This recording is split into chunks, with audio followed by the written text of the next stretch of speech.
Hallelujah praise the Lord. சந்தோஷமா இருக்கிறோம். ஹalleluya சொல்லலாமா?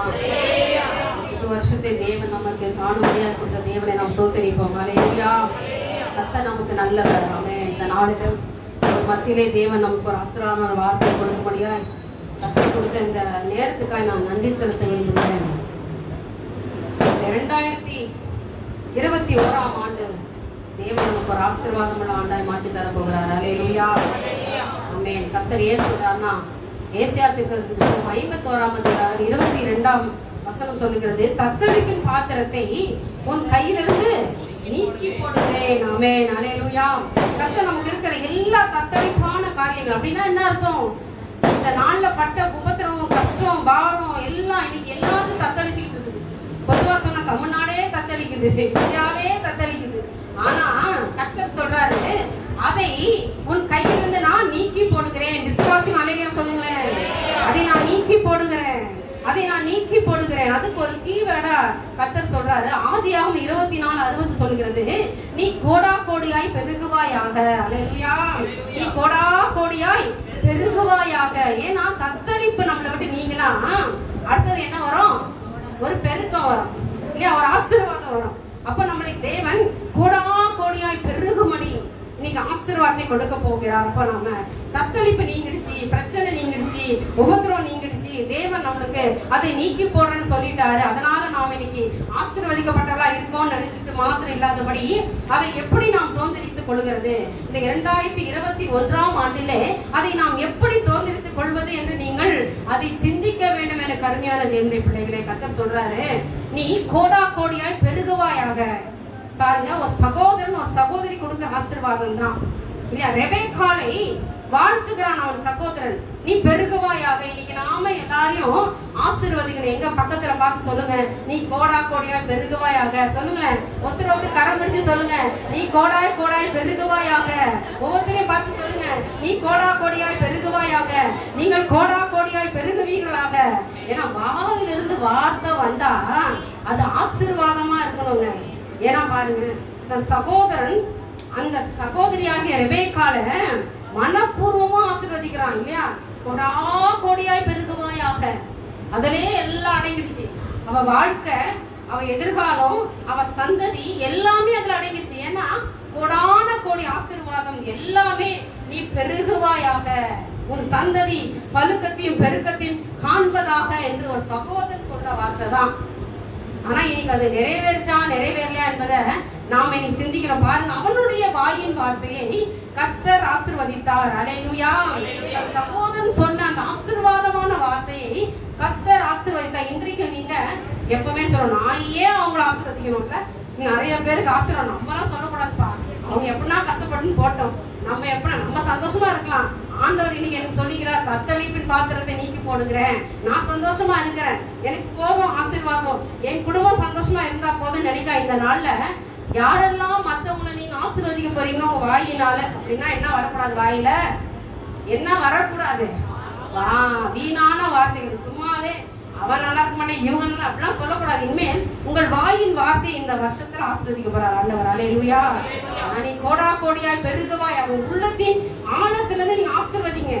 சத்துருக்களை சிநேகிங்க. நீ சத்துருக்களை சபிக்கிறவள ஆசீர்வதிங்கன்னு தேவன் சொல்லுகிறார். நீங்கள் ஆசீர்வதிங்க, யாரையும் நீங்க சபிக்காதீங்க. இந்த வருஷத்துல பாருங்களேன், நன்மையான ஆண்டு, செழிப்பான ஆசீர்வாதத்தை நீங்க பெற்றுக்கொள்ள போறீங்க. உங்கள் வாயின் வார்த்தையில ஆசீர்வாதத்தை தெரிவிக்கணும். நீங்க என்ன சொல்லணும்? ஆசீர்வாதத்தை சொல்லணும். அம்மா நான் உன் ஆசீர்வதிக்கிறேன், கர்த்தர் ஆசீர்வதிக்கிறாரு, நீ பெருகு, கொடா கொடையா நீ பெருகுமா, உன் கையை ஆசீர்வதிக்கிறாரு, நீங்க நல்லா இருப்பீங்க, கர்த்தர் உங்களோட இருக்கிறாரு, உனக்கு வேண்டிய தேவையில கர்த்தர் சந்திப்பாரு, குறை இல்லைன்னு சொல்லி நம்ம வாயினால மற்றவர்களை ஆசீர்வதிக்க வேண்டும். சாபமான காரியம் ஒத்துங்க வாயில வரக்கூடாது. அப்பதான் உங்க தத்தளிப்பு உங்களை விட்டு நீங்கும். வாக்கு தத்துவம் தத்தளிப்பின் பாத்திரத்தை நீக்கி போடுகிறேன். அப்ப ஆண்டவர் என்ன செய்யறாரு? உங்களுக்கு இருக்கிற குறைகளை நிறைவாக்கிறாரு. அப்ப நீங்க எல்லாரையும் பார்த்து என்ன சொல்லணும்? பெருகுவாயாக. இன்னைக்கு யாரையும் பார்த்து அழிஞ்சுடு நீ நல்லா இருக்க மாட்டேன்னு சொல்லாதீங்க. ஏன் சொல்லாதீங்கன்னா, அவங்க யார நினைங்க? சகோதரா நினைங்க, ஒரு சகோதரியா நினைங்க, உங்க தாயா நீங்க நினைங்க. நீங்க எந்த அளவுக்கு மற்றவர்களை இந்த வருஷத்துல நேசித்து அன்பு செலுத்துகிறீர்களோ அந்த அளவுக்கு உங்க குடும்பத்தையும் உங்களையும் கர்த்தர் ஆசீர்வதிக்க போகிறார். அல்லேலூயா. இது என்னோட வார்த்தை இல்ல, இது கர்த்தருடைய வார்த்தை. ஆமென். அல்லேலூயா. சரி, இப்படி பெருகும் பொழுது ஆசீர்வாதம் எல்லை பெருகும் பொழுது கர்த்தர் சொல்றாரு, அந்த கண்கள் அவர் சொல்றாரு. உபாகமம் 11ஆம் அதிகாரத்துல 12ஆம் வசனம் நீங்க எடுத்து வச்சுக்கோங்க. ஏன்னா நம்ம விரிவாய் நம்ம முதல் வாரத்துல நம்ம இதை குறித்து நம்ம தியானிக்கலாம். நம்ம நேரம் குறைவாக டக்குன்னு நான் சீக்கிரமா சொல்லி முடிக்க விரும்புகிறேன். உபாகமம் 11ஆம் அதிகாரம் 12ஆம் வசனம் சொல்லுகிறது, கர்த்தரின் கண்கள் வைக்கப்பட்டிருக்கிறான். இங்க தேசத்தின் மீது. அந்த வசனத்தை படிக்கிறீங்களாமா? அது தேவனாகிய கர்த்தர், நல்லா படிங்க. கர்த்தர் விசாரிக்கிற தேசம். ஆமென். என்னவா? நல்லா எடுத்து வச்சுக்கோங்கம்மா. ஏன்னா இந்த டைம்ல தான் நம்ம நல்லா படிக்க போறோம் இல்லையா? நீங்கள் அவர் சொல்றாரு பாருங்க, அது உன் தேவனாகிய கர்த்தர் விசாரிக்கிற தேசம், வருஷத்தின் துவக்கம் முதல் வருஷத்தின் முடிவு மட்டும் எப்பொழுதும் உன் தேவனாகிய கர்த்தரின் கண்கள் அதன் மேல் வைக்கப்பட்டிருக்கும். ஆமென். அல்லேலூயா. இன்னைக்கு கர்த்தருடைய கண்கள் தேசத்தின் மேல் வைக்கப்பட்டிருக்கும். தேசத்தில் வாழுகிற நம்முடைய பிள்ளைகள் மேல் கண்கள் வைக்கப்பட்டிருக்கும். அவர் நம்மளை கண்காணிப்பார். மனுஷர்கள் காண்கிறார்களோ இல்லையோ, தேவன் நம்மளை பார்க்கிறார். ஏன்னா அவருடைய கண்கள் தேசத்தின் மேல் வைக்கப்பட்டிருக்கு. அப்போ தேசத்தின் மேல கண்கள் இங்க வைக்கப்பட்டிருக்கு. இன்னைக்கு என்ன மாதிரி சூழ்நிலை இருக்கிறோம்? இன்னைக்கு ஒரு கொரோனா பசி இன்னொரு கொரோனா வந்து ஆயுதமாயிட்டு இருக்கு. உலகத்துல எப்படி வாழ போறோம்னே தெரியல இல்ல. இப்படிப்பட்ட ஒரு சூழ்நிலையில கர்த்தருடைய கண்கள் தேசத்தின் மேல் வைக்கப்பட்டிருக்கிறதுனால அவர் சொல்றார் பாருங்க, அது துவக்கம் முதல், தேசம் வருஷத்தின் துவக்கம் முதல் முடிவு மட்டும் எப்பொழுதும் உன் தேவனாகிய கர்த்தரின் கண்கள் அதன் மேல் வைக்கப்பட்டிருக்கும். அப்போ இந்த வருஷம் முழுவதும் ஆண்டவர் என்ன செய்ய போறாரு? நம்மள கண்காணிக்க போறான்னு அர்த்தம். பொதுவா நம்மள யாராவது என்னையே பாத்துக்கிட்டு இருக்க, எப்ப பாரு என்னையே பாத்துக்கிட்டு இருக்க வேலைதானா அப்படின்னு நம்ம சொல்லுவோம். யாராவது நம்மள என்ன பண்ணுவாங்க? வாட்ச் பண்ணிட்டு இருப்பாங்க. அதாவது அவங்க நம்மள பாக்குறவங்க நல்லவங்களாவும் பார்க்கலாம், ஒருவேளை கெட்ட செயலோட நம்மளை பார்க்கலாம். ஆனா தேவன் இன்னைக்கு வருஷம் முழுவதும் துவக்கத்துல, இன்றைய நாள் துவக்க நாள், இந்த வருடத்தின் முடிவு நாள் வரைக்கும் தேவன் தேசத்தின் மேல் கண்களை வைத்திருக்கிறார். அவர் நம்மளை பாதுகாக்க போறார். கர்த்தர் கண்ணு நம்ம மேல வச்சுட்டாரு. எல்லாரையும் தேவன் என்ன செய்ய போறாரு? பாதுகாக்க போறார். விசுவாசிங்க அல்லேலூயா சொல்லுங்க. உலகத்தில் நடக்கிற ஆபத்துகள் விபத்துகளுக்கெல்லாம் நம்மளை பாதுகாப்பாரா? நிச்சயமா பாதுகாப்பார். உன் வாயிலிருந்து வார்த்தை என்ன செய்யணும்? நீ பெருகுவாயாக. உன் வாயை நீ ஆசீர்வதிச்ச கத்தளிப்பு போக போகுது. ஏன்னா கர்த்தருடைய கண்கள் தேசத்தின் மேல் வைக்கப்பட்டிருக்கிறது. அந்த கண்கள் இன்னைக்கு உலாவுற கண்கள் தேசத்தின் மேல் வைக்கப்பட்டதினாலே தேசத்துக்கு சேமத்தை கொடுக்கணுமா, தேசத்துக்கு என்ன கொடுக்கணும்னு கர்த்தருக்கு தான் தெரியும், நமக்கு தெரியாது. அதுல வாழுகிற தேவனுடைய ஜனமே உன்னை கர்த்தர் பாதுகாக்க முடியாது இறங்கி வந்திருக்கார். விசுவாசி நல்லையா சொல்லுங்க. அதனால நீங்க அந்த வசனத்தை நல்லா வீட்டுல படிங்க. டைம் குறைவா இருக்குது. இருந்தாலும் நான் உங்களுக்கு அந்த சின்னதா ஒரு பகுதி அதை மட்டும் நான் படிச்சு முடிச்சிடறேன். 16ஆம் வசனம் கூட படிச்சு முடிக்கலாம். உங்கள் இருதயம் வஞ்சிக்கப்படாமலும் நீங்கள் வழி விலகி அந்நிய தேவர்களை சேவித்து அவர்களை நமஸ்கரிக்காமலும் இருக்கும்படி எச்சரிக்கையா இருங்க. யார் பார்த்துக்கிட்டு இருக்காங்க?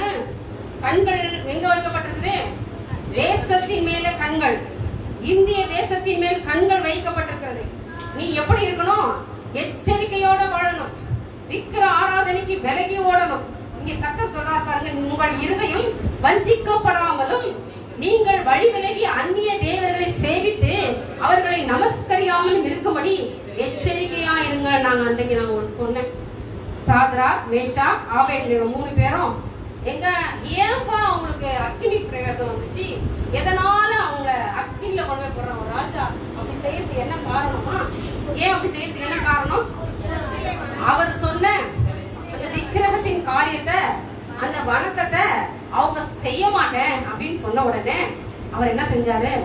அக்னி சூழல், சாதாரண சூழல் 7 மடங்கு அதை கொண்டு போயிருக்கிறதுக்கு ராணுவ பலசாலிகளை பிடிச்சி கொண்டு போய் அவர்களை போட்டான். நான் கர்த்தர் அவரோடு இருந்தார். அல்லேலூயா. இந்த மாதிரி ஒரு சூழ்நிலை அவங்க வாழ்க்கையில வரும்பொழுது நீ தேவனை மறுதறி. அவங்க சொன்னாங்க, நேபுகாத் நேச்சாரே, ராஜாவை பேர் சொல்லி கூப்பிட்டாங்க. உமக்கு உத்தரவு சொல்ல எங்களுக்கு அவசியம் இல்லையா, உங்ககிட்ட பேச வேண்டிய வேலை எங்களுக்கு இல்ல. எங்க தேவன் எங்களை பாதுகாப்பாரு, தப்பு வைப்பாரு.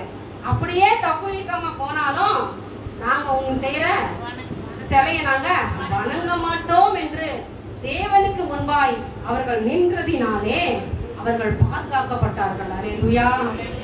சும்மா சொல்லிடுவோம் நாங்களும் அப்படி போறோம் இப்படி போறோம். உண்மையாவே அந்த அக்கினிக்குள்ள அந்த சாத்ராக் மேஷாக் ஆபேத்நேகோ கொண்டு போய் உள்ள போட்ட உடனே அவர்கள் அந்த இடத்திலே உலாவி வந்தார்கள். நடக்கல, ஓடல, என்ன செஞ்சாங்க? உலாவுனாங்க. நான் சொல்ற மாதிரி உலாவுறதுக்கு நிறைய காரணம் இருக்குது. நல்லா ஸ்டைலா அப்படி நடந்து போறாங்க, மெதுவா உலாக்குறது. நடக்கிறதுக்கோ உலாவுறதுக்கும் நிறைய வித்தியாசம் இருக்குன்னு அடிக்கடி நான் சொல்லுவேன். அப்போ உலாவினார்கள். நாலாவதா ஒருத்தர் உள்ள உலாவுனாரு, கர்த்தருடைய ஆவியானவர். விசுவாசி அலையா சொல்லுங்க. அப்ப தேசத்தின் மேல கண்கள் ஆண்டவர் வச்சிருக்கார்ல. சாத்ராக் மேஷாக்கோட இருந்தாரா? இன்னைக்கு உங்க கூட இருப்பாரா, இருக்க மாட்டாரா? உன் தத்தளிப்ப நான் நீக்கி போட்டு உன்னை கோடா கோடியா நான் பெருக செய்ய போறேன். ஆனா நீ என்ன செய்ய? நீ என்னை பற்றி கொண்டு இங்கே விக்கிரத்தினடி போகாதபடி நீ என்ன செய்ய? நம்ம செரிக்காமடி எச்சரிக்கையாயிரு. அப்போ நீ காஷன் போட்டிருப்பாங்க, ஒட்டி வச்சிருப்பாங்க, போகாதீங்க, மீறி போனா மாட்டிக்கிட்டு வர வேண்டியது. அப்ப நீ எச்சரிப்பா இருக்குங்க, ஜாக்கிரதை உள்ளவளா இருங்க. கர்த்தர் உங்களை ஆசீர்வதிக்கிறாரு. ஆனா இந்த வருஷத்துல இருந்து 7 வருஷம் நமக்கு ஆசீர்வாதம் தான். நல்லா எழுதி வச்சுக்கோங்க. 2021 ஆசீர்வதிக்கப்பட்ட வருஷம் தான். கர்த்தருடைய பிள்ளைகளுக்கு ஆசீர்வாதம். இன்றையில இருந்து இந்த வருஷம் 7 வருஷம் நல்ல ஆசீர்வாதமான வருஷம். யோசேப்புக்கு தேவன் சொன்ன தரிசனத்தை கர்த்தர் எடுத்து 1 வார காலமா நான் இந்த வசனங்களை குறித்து நான் ரொம்ப நேரமா குழம்பிக்கிட்டே இருந்தேன். என்ன ஆண்டவரே நீங்க எதை குறித்து? நம்ம கர்த்தர் சொன்னாரு, நான் இதை ஆசீர்வச்சிருக்கிறேன், நான் தேசத்தை நான் பார்த்துக்கிட்டு இருக்கேன், கண்காணிச்சுக்கிட்டு இருக்கேன். 7 வருடங்களை நான் அறுவடைய ஆசீர்வாதத்தை கொடுப்பேன். உங்க பிள்ளைகிட்ட சொல்லு. ஆனா நடக்கிற காரியமா? இப்பதான் கொரோனால இருந்து மீண்டு வரதுக்கு முன்னாடியே இன்னொரு ஒரு பிரச்சனை நம்மளை இன்னைக்கு சூழ்ந்துகிட்டு இருக்குது. என்னைக்கு லாக்டவுன் சென்னையில போடுவாங்களோ தெரியாது, எத்தனை பேர் சாவ போறனோ அதுவும் தெரியாது. ஏன்னா இப்படிப்பட்ட ஒரு வைரஸோட அறிகுறினால இன்னைக்கு பயமும் நடுக்கமும் சூழ்ந்துகிட்டு இருக்குது. என்னதான் நமக்கு இன்ஜெக்ஷன் வந்தாலும் அதை பத்தி நமக்கு இன்னைக்கு எப்படி இருக்குது? பயமும் நடுக்கமும் தான் இருக்குது. இன்னைக்கு போட்டவெல்லாம் எதனா அலர்ஜி வந்துருது, மறிச்சு போயிடறானே. இப்படிப்பட்ட ஒரு சூழ்நிலை இருக்கும் போது எப்படி ஆண்டவரை இதை 7 வருடங்கள் அறுவடை என்று எப்படி சொல்வது என்று நான் கர்த்தர்கிட்ட நான் ரொம்ப நேரம் இதை குறிச்சு ஒரு 15 நாள் வாக்குவாதமாவே இருந்துட்டு இருந்துச்சு. ஆனாலும் கர்த்தர் சொன்னாரு, நீ இதை சொல்லு, 7 வருடங்கள் அறுவடையின் ஆண்டுன்னு கர்த்தர் சொல்லியிருக்காரு. அல்லேலூயா. 7 வருஷங்கள் நமக்கு ஆசீர்வாதமான வருஷங்களை கொடுக்கிறார். அப்ப இது 21 ஆசீர்வாதம். மற்றவங்களுக்கு எப்படி இருக்குமோ நமக்கு அதை பத்தி நமக்கு கவலை இல்லை. நமக்கு தேவன் ஆசீர்வாதத்தை கொடுக்க போகிறார். நீ கையிடுகிற வேலையில் ஆசீர்வாதம், நீ எதை தொடுகிறாயோ அதில் ஆசீர்வாதம், நீ எங்க போனாலும் உனக்கு ஆசீர்வாதம்.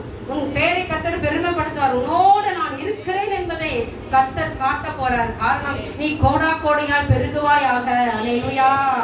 கர்த்தர் மிகப்பெரிய ஒரு பெருக்கத்தை, ஒரு ஆசீர்வாதத்தை கொடுக்க போகிறார். ஆமென். ஆதியாகமம் 41ஆம் அதிகாரம் 47ஆம் வசனத்தை நீங்க எடுத்தீங்கன்னா, 7 வருஷங்களிலும் பூமி மிகுதியான பலனை கொடுத்தது என்ற அந்த வார்த்தை கொடுக்கப்பட்டிருக்கு. எத்தனை வருஷத்தும் பூமி பலனை கொடுத்துச்சாமா? 7 வருஷங்களிலும் பூமி மிகுதியான பலனை கொடுத்தது. பாருங்களேன், அங்கே யோசேப்புக்கு தேவன் அவனுக்கு ராஜாவுக்கு சொப்பனம் கண்டு வரும் காரியத்தை தெரிவித்த பொழுது அந்த சொப்பனத்தை விலைக்கு சொல்லுகிறான் யோசேப்பு. அப்பொழுது அவனை அந்த இடத்துல அதிகாரியா ராஜாவா மாற்றுகிறான். அப்போ அந்த இடத்துல அவன் சேர்த்து வைக்கிறான். யார் சேர்த்து வைக்கிறதுமா? யார் சேர்த்து வைக்கிறது? யோசேப்பு. மிகுதியான வருஷங்கள் தானியங்கள் அப்படியே ஓடுற விளைச்சல் நல்லா 10, 100, 60ன்னு பலன் தந்துகிட்டே இருக்குது. ஒன்று கூட வீணாகல. ஒரு நாள் கூட அவன் அறுவடை இல்லாம இல்லை. அவன் சேர்த்து வைக்கிறான். அப்பதான் அந்த 7 வருடங்களிலும் பூமி மிகுதியான பலனை தந்த. சாதாரண பலனுக்கே நீ கஷ்டப்பட்டு இருக்கோம். ஒரு பக்கம் விவசாயிங்க போராட்டம் நடக்குது. இது என்னடா நடக்குது? இவங்க அப்படி போராடிட்டே இருந்தா நமக்கு எப்படி ஒரு சூழ்நிலை நினைக்கிறோம்ல, அது கூட அடுத்த மாசத்துல எல்லா பேச்சுவார்த்தை ஒழுங்காயிடும். கர்த்தர் அதை கூட மாற்றி தருவார். விசுவாசம் நிலையில சொல்லுங்க. அவரால முடியுமா? என் தேவன் எல்லாமே செய்வார். படிப்படியா எல்லாமே நடக்கும். இந்த மாதத்துல எல்லாம் படிப்படியா கர்த்தர் செய்வார். நீங்க பொறுத்திருக்கணும், காத்திருக்கணும். நமக்கு ஆசீர்வாதம் வரணும். இப்ப 7 வருஷம் பூமி சாதாரண பலனை கொடுக்கல. என்ன பலன் கொடுத்துச்சா? மிகுதியான பலன். 41, 47 சொல்றது 7 வருஷம். படிங்கம்மா முதல்ல இருந்து. பரிபூர்ணம் உள்ள 7 வருஷங்களிலும் பூமி மிகுதியான பலனை, முழுமையான பரிபூர்ணம் உள்ள 7 வருஷம், ஒரு நாள் கூட மிஸ் பண்ணல. மிகுதியான பலனை எது தந்துச்சு? பூமி. அப்ப எங்க இருக்கிறோம் நாம? அதுலயா இருக்கும், நிலாவில இருக்கும், வாழ்கிற நமக்கு என்ன கிடைக்க போகுது? பலன் தர போகிறார். அல்லேலூயா. அப்ப நம்ம எல்லாம் விவசாயம் பண்ண போறோமா? அது சொல்லல. பின்ன என்னன்னா மழை கரெக்டா பூமி பலன் தரணும், கரெக்டா இயற்கையான மழை பெய்யும். மழை தேவையானவனுக்கு மழை வரும் இல்லையா? விதைச்சா அந்த அறுவடை என்ன பண்ணணும்? கரெக்டா அழகா வரணும். வரலன்னா வேஸ்ட். அப்போ கர்த்தர் எல்லாவற்றையும் தேவன், அதாவது நீங்கள் எதை செய்கிறீர்களோ, உங்கள் கை மூலமா வீட்டுல நீ எதை செய்கிறாயோ அதை கர்த்தர் எப்படி செய்ய போறார்? மிகுதியான பலனாய் கொடுக்க போறார். ஏன்னா கோடா கோடியா பெருக வேண்டும் இந்த வருஷத்துல. அல்லேலூயா. ஒரு நாள் கூட வேஸ்ட் பண்ணாதீங்க, ஒரு நிமிஷத்தை வேஸ்ட் பண்ணாதீங்க. ஆண்டோட சமூகத்துல உட்காருங்க. தினந்தோறும் ஜெபிக்காம வீட்டை விட்டு வெளியில போகாதீங்க. உங்களுக்கு பாதுகாப்பு எதுன்னா ஜெபம் ஒன்றுதான் பாதுகாப்பு. மாஸ்கோ இல்ல ஷீல்டோ பாதுகாப்பு இல்ல வர நாள்ல. அதனால எந்த பாதுகாப்பை நீங்க பெற்றுக்க முடியாது. இந்த 10 மாசமா எல்லாம் அதை தான் போட்டுக்கிட்டு இருந்தோம். என்ன பாதுகாப்பு வந்துச்சு? எல்லாருக்கும் வியாபாரம் ஆச்சு. சானிடைசர் தப்பு சொல்ல அவசியம், அது நமக்கு தேவை. கட்டாயம் நம்ம சட்ட திட்டங்களுக்கு கீழ்படியணும். ஆனாலும் இதற்கு மேல ஒருத்தர் இருக்கிறாரு, நம்மளை உருவாக்கணும். அவருக்கு முதல்ல கீழ்படிங்க. விசுவாசிங்க அல்லேலூயா சொல்லுங்க. முதல்ல அவருக்கு முன்பாக முழங்கால் படியிடு. என் தேவனை தேடாத, வீட்டை விட்டு வெளியில போகாத. உனக்கு பாதுகாப்பே அவர் தான் கொடுக்கணும். ஏன்னா நிறைய ஆபத்துகள் விபத்துகள் காத்துக்கிட்டு இருக்கு. இப்ப நீங்க உங்களை பாதுகாத்துக்கணும். எதுல? ஜெபத்துலதான். அப்புறம் எனக்கு ஆண்டவர் இதை செய்யல அதை செய்யலன்னு சொல்லக்கூடாது. நாம கர்த்தரிடத்துல நம்முடைய விண்ணப்பத்தை சொல்லி நம்ம ரத்தத்துக்குள்ளாய் மூடி மறைத்துக் கொள்ள வேண்டும். அப்பொழுதுதான் கோடான கோடி ஆசீர்வாதம் பெற்றுக்க முடியும். இரட்டிப்பான நன்மையை நம்ம பெற்றுக்க முடியும். நீங்க நம்மளை விட்டு இந்த பாத்திரத்தின் இந்த தத்தெடுப்பின் பாத்திரம் நம்மளை விட்டு நீங்கும். அப்பொழுதுதான் கர்த்தருடைய கண்கள் நம்ம மேல வைக்கப்பட்டிருக்கும். தேசத்துல 7 வருஷங்களும் மிகுதியான பலனை கொடுக்கும் பொழுது நாம் அதை பெற்றுக்க முடியும். இப்ப எல்லாவற்றையும் நீங்கள் சிந்தித்து பார்க்க வேண்டும். கர்மையானவர்களே, இன்னைக்கு லேவியராம் 25ஆம் அதிகாரம் 19ஆம் வசனத்தை நான் படிக்கிறேன். பூமி தன் கனியை தரும், நீங்கள் அதுல திருப்தியா சாப்பிட்டு அதுல சுகமாய் குடியிருப்பீர்கள். அடுத்த வசனம் சொல்றது படிக்கலாமா? 25:19 படிப்போமா? லேவியராகவும் சீக்கிரமாய் படிங்க. தேவன் நம்மோட பேசும்படியா வந்திருக்கிறார். சீக்கிரமா, நேரம் தாழ்த்தாதபடி. பூமி தன் நீங்கள் திருப்தியாக சாப்பிட்டு அதில் சுகமாய் குடியிருப்பீர்கள். எப்படி இருப்போமா? எனக்கு பலவீனமா இருக்குதா? இல்ல எப்படி இருக்கா? எப்படி இருக்கீங்க? நம்ம கேட்போம், அம்மா எப்படி இருக்கீங்கம்மா? நல்லா இருக்கேம்மா. அடுத்த இன்னொரு வார்த்தை சொல்லுவோம், கொஞ்சம் முடியல. எப்படி இருக்கீங்க? நல்லா இருக்கேன், ஆனா கொஞ்சம் முடியல, இப்படி இருக்குது. அப்படியப்போ இன்னைக்கு கர்த்தர் நீங்க சொல்ற, நீங்கள் எப்படி குடியிருப்பீர்கள்?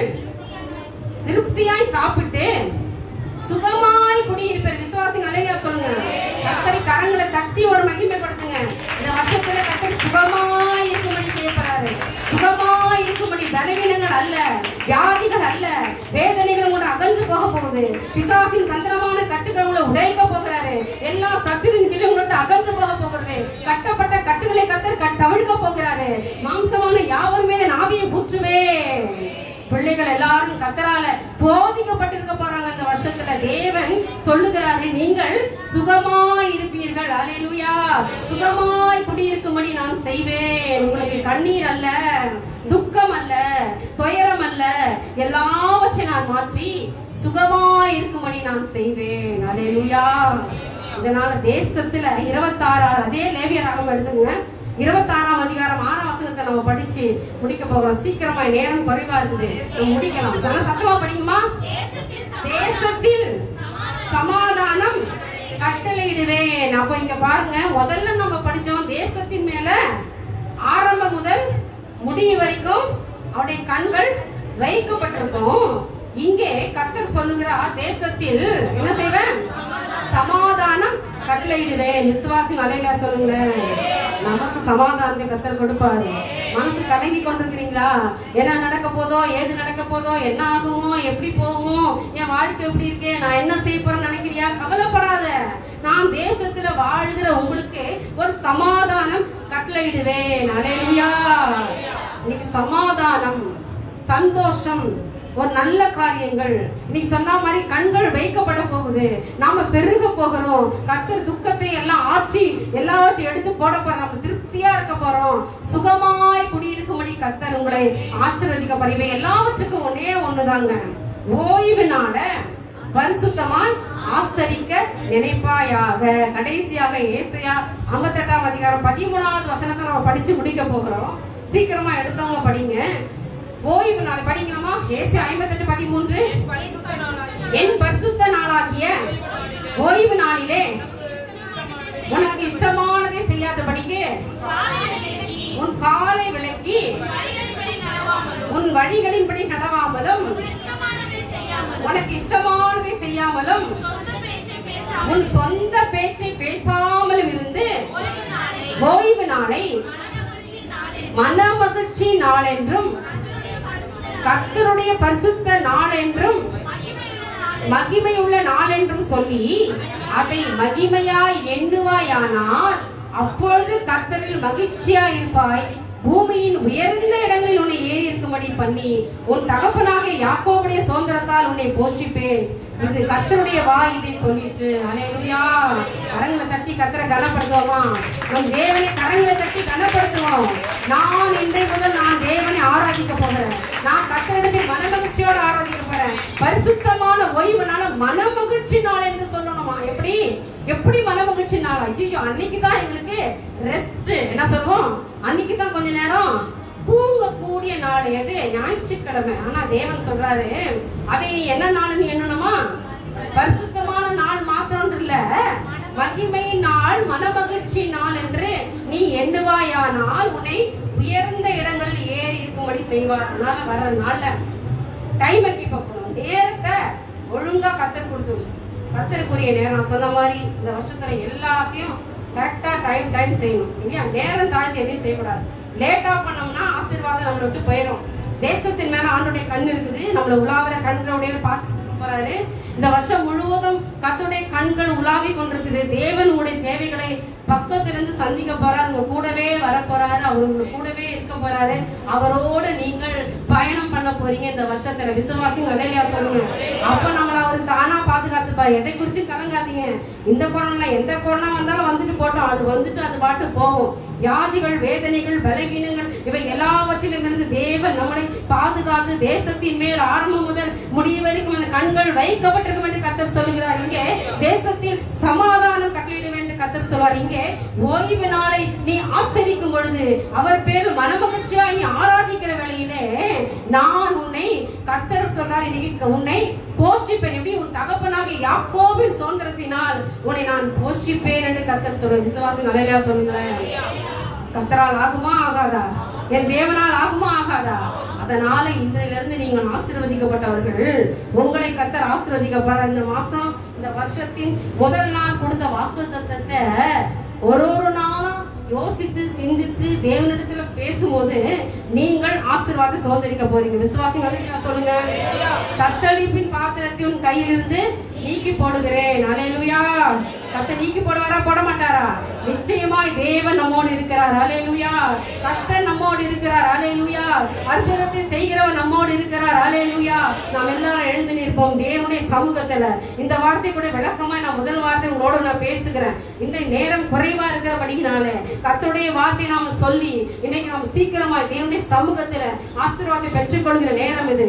எல்லாரும் எழுதுகின்ற ஆண்டவரே, நீ சொன்னபடியே எங்களை ஆசீர்வதிங்கப்பா. கர்த்தர், நீ சொன்னபடியே எங்களை ஆசீர்வதிங்கப்பா. கர்த்தாவே, நீ எங்களுக்கு சொன்னபடி ஆசீர்வதிங்கப்பா. தேசத்தின் மேல் நம்முடைய கண்கள் வைக்கப்பட்டிருந்தால் நன்றி செலுத்துகிறோம் ராஜா. ஆமென். அல்லேலூயா. கர்த்தரால் ஆகாத காரியம் ஒன்று உண்டோ? என் தேவனால் ஆகாத காரியம் ஒன்று உண்டோ? ஏன் மகளை உனக்குள்ள கலங்கி கொண்டிருக்கிறாய்? ஏன் உனக்குள்ளாய் தேங்கி கொண்டிருக்கிறாய்? கர்த்தர் சொல்ற, நான் உன்னோடு இருக்கிறேன். உன்னை நான் ஆசீர்வதிக்க, உன் ஆசீர்வதிக்க பெருகவே பெருக செய்யும்படியாய் நான் உன்னோடு இருக்கிறேன். அல்லேலூயா. ஆசீர்வாதத்தை பெற்றவளா இந்த இடத்துக்கு கடந்து போக போறாமே. எல்லாரும் கண்களை மூடி கரங்களை உயர்த்தி ஒரே ஒரு நிமிடம் இந்த புது வருஷத்துல தேவனிடத்துல ஒப்பு கொடுப்போமா? ஆண்டவரே, நான் இன்று முதல் என் வாயின் வார்த்தை ஆசீர்வதிக்கப்பட்டிருக்கோம்பா. இனி நான் யாரையும் சபிக்க மாட்டேன். என் வாயிலிருந்து நான் இனி ஆசீர்வதிப்பேன். நான் எப்படி நான் கொடா கொடியாய் பெருகுவாயாக. நீங்க ஆசீர்வதிக்கப்பட்டவங்க. உன்னை ஆண்டவர் ஆசீர்வதிக்கிறார் மகளே என்று சொல்லுவேன். என் குடும்பத்தை நான் ஆசீர்வாதத்தை கட்டளையிட நான் என் வாயை இன்னையிலிருந்து நான் ஆசீர்வாதத்தை நான் பேச போகிறேன் என்று நீ கத்தத்துல ஒப்புரவாங்க. எல்லாரும் ஒரு நிமிடம் உங்களுக்கு நேரம் கொடுக்கப்படுகிறது. ஆண்டவர்கிட்ட பேசுங்க. அதன் பிற்பா நாம் ஜெபித்து முடிக்கலாம். ஆமென். அல்லேலூயா. நன்றி ராஜா. துதிக்கிறோம். எல்லாரையும் கத்தரத்துல ஒப்புரவாங்க. ஆண்டவர் சொல்றாரு, கத்தருடைய கரத்துல நீ தேவனா நீ பார்த்து அவரிடத்துல பேசும்படியா வந்திருக்கிற. அவரால் எல்லாமே முடியும். ஆமென். அல்லேலூயா. எல்லாரும் தேவனிடத்துல சொல்லுங்க, இன்னைக்கு உங்க அற்புதங்களை கர்த்தர் செய்ய போறார். ஒப்புரவாகுங்க. அப்பா, புதிய வருஷத்துல இந்த நாள்ல இன்னைக்கு கொடுத்த இந்த வாக்குத்தத்தை நான் கேட்டு அதன்படி நடந்து கொடாக்கொடியான ஆசீர்வாதம் பெற்றுக்கொள்றதுக்கு என் வாயின் வார்த்தை இருதயத்தின் தியானம் உங்களுடைய சமூகத்துல பிரீதியா இருக்கட்டும் ஆண்டவரே என்று சொல்லி தேவனுடைய சமூகத்தில் ஒப்பு கொடுக்கிறீங்களா? ஆண்டோட சமூகத்தில் ஒப்பு கொடுங்க. ஆமென். நான் ஆராதிக்கும் இயேசு இன்றும் ஜீவிக்கிறாரே, அவர் தேவனாயினும் என்னோடு பேசுகின்றாரே. நான் ஆராதிக்கும் இயேசு இன்றும் ஜீவிக்கிறாரே, அவர் தேவனாயினும் என்னோடு பேசுகின்றாரே. அவர் சிந்தின ரத்தம் மீட்பை தந்தது, அவர் கொண்ட காயங்கள் உங்க வாழ்வை தந்தது. அவர் சிந்தின ரத்தம் மீட்பை தந்தது. அவர் என்னோடு இருந்தால் ஒரு சேனைக்குள் பாய்வேன். அவர் என்னோடு இருந்தால் ஒரு மதிலை தாண்டுவேன். ஏற்று என்னோடு இருந்தால் ஒரு சேனைக்குள் பாய்வேன். அவர் என்னோடு இருந்தால் ஒரு மதிலை தாண்டுவேன். நான் ஆராதிக்கும் இயேசு இன்னும் ஜீவிக்கிறாரே, அவர் தேவனாயினும் என்னோடு பேசுகின்றாரே. நான் ஆராதிக்கும் இயேசு இன்னும் ஜீவிக்கிறாரே, அவர் தேவனாயினும் என்னோடு பேசுகின்றாரே. அவர் சிந்தின ரத்தம் மீட்பை தந்தது, அவர் கொண்ட காயங்கள் உங்க வாழ்வை தந்தது. அவர் சிந்தின ரத்தம் மீட்பை தந்தது, அவர் கொண்ட காயங்கள் உங்க வாழ்வை தந்தது. அவர் என்னோடு இருந்தால் ஒரு சேனைக்குள் பாய்வேன். அவர் என்னோடு இருந்தால் ஒரு மதிலை தாண்டுவேன். சொல்லுங்க, என்னோடு இருந்தால் ஒரு சேனைக்குள் பாய்வேன். அவர் என்னோடு இருந்தால் ஒரு மதிலை என்னோட ஏற்று அவே ஏற்று என்னோடு இருந்தால் ஒரு மதிலை தாண்டுவேன். அவர் என்னோடு இருந்தால் ஒரு மதிலை தாண்டுவேன். ஏற்று என்னோடு இருந்தால் ஒரு சேனைக்குள் பாய்வேன். அவர் என்னோடு இருந்தால் ஒரு மதிலை தாண்டுவேன். உடைந்து போன என் வாழ்வை ஈரமென்றாரே, அரணான பட்டணம் போல் மாற்றிவிட்டாரே. உடைந்து போன என் வாழ்வை ஈரமென்றாரே, அரணான பட்டணம் போல் மாற்றிவிட்டாரே. என் கட்டளைகள் பின்னிட்டு ஓடச் செய்தாரே, என் எல்லை எங்கேயும் சமாதானம் தந்தாரே. என் கட்டளைகள் பின்னிட்டு ஓடச் செய்தாரே, என் எல்லை எங்கேயும் சமாதானம் தந்தாரே. அவர் செய்த நன்மையை சொல்லி துதிப்பேன். அவர் செய்த நன்மையை சொல்லி துதிப்பேன். என்னோடு இருந்தால் ஒரு சேனைக்குள் பாய்வேன். அவர் என்னோடு இருந்தால் ஒரு மதிலை தாண்டுவேன். ஏற்று என்னோடு இருந்தால் ஒரு சேனைக்குள் பாய்வேன். அவர் என்னோடு இருந்தால் ஒரு மதிலை தாண்டுவேன். அவர் என்னோடு இருந்தால் ஒரு சேனைக்குள் பாய்வேன். அவர் என்னோடு இருந்தால் ஒரு மதிலை தாண்டுவேன். நாம எத்தனை பேர் ஆண்டவரோடு வளர்கிறார்கள்? ரத்தத்தின் முடிவு வேண்டும், ஆரம்பத்தில் முடிவு வரையும் ஒவ்வொருவரோடு இருக்கிறாரே. நான் உன்னை விட்டு விலகுவதும் இல்லை, உன்னை நான் கைவிடுவதும் இல்லை. நான் உன்னோடு இருக்கிறவராகவே இருக்கிறேன். நான் இருக்கிறவராகவே இருக்கிறேன். நான் அதனால மோசையோடு இருப்பது போல உங்களோடு நான் இருப்பேன். உன்னோடு நான் இருப்பேன். கர்த்தரால் ஆகாத காரியம் ஒன்றுமில்லை. என் சகோதரியே, நீ கோடா கோடியாய் பெருகுவாயாக. என் சகோதரனே, நீ கோடா கோடியாய் பெருகுவாயாக. கர்த்தர் உன்னை ஆசீர்வதிக்கிறார். அல்லேலூயா. கண்களை மூடி நாம் ஜெபம் செய்வோம்.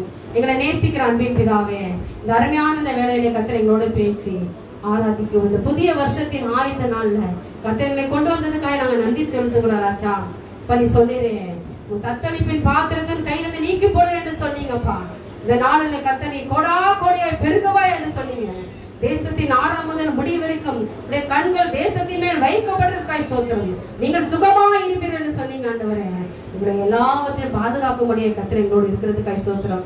உலகத்துல என்ன நடந்தாலும் யார் கைவிட்டாலும் எங்களோடு 4வது ஆளா நீங்க நடந்து வர்றீங்கப்பா.